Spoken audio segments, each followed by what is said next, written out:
شحال خصك ديال الوقت باش توصل ل 10% ديال الدهون ويولي شكلك بحال هكا او لا احسن كاع؟ اول حاجه غير خصك ديرها هي تتعلم تحسب السعرات الحراريه وتعرف تدخل احتياجك ديال البروتين، ما تزيد ما تنقص، ودخل احتياجك ديال الدهون الصحيه وكمل بالكربوهيدرات. واهم حاجه هي تريني بشده طالعه باش ما تفقدش العضلات، لاننا ما كيهمناش نطيحوا الوزن، كيهمنا نطيحوا الدهون.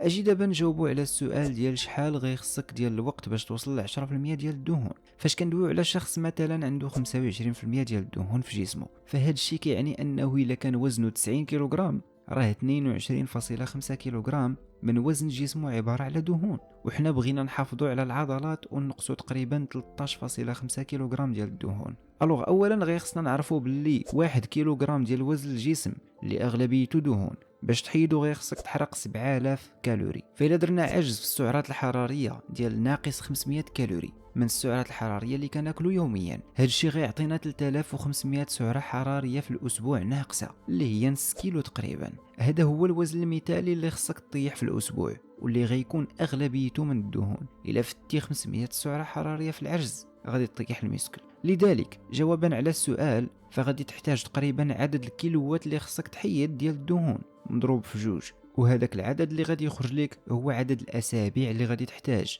في المثال ديال الشخص اللي فيه 90 كيلوغرام بغى يطيح 13.5 كيلوغرام باش يوصل ل 10% ديال الدهون في جسمه، هنا غيحتاج 13.5 فوا 2 اللي هي 27 اسبوع تقريبا، 6 شهور ونص حتى 7 شهور. فهاد الحساب والاعداد هي حسابات تقريبيه فقط. اللي بغيت نبين لك من هذا الشيء كامل هو انك الا بغيتي تحيد الدهون من جسمك خصك الصبر وخصك الوقت، حيت هذه العمليه ثقيله بزاف ولكن النتائج تكون رائعه جدا. لذلك صبر ثم صبر ثم صبر ثم استمر. نتمنى نكون افدت. ها المرتي ديال الكوتشين وما بقى غير نقول لكم ذاتس ات. كان معك يونس.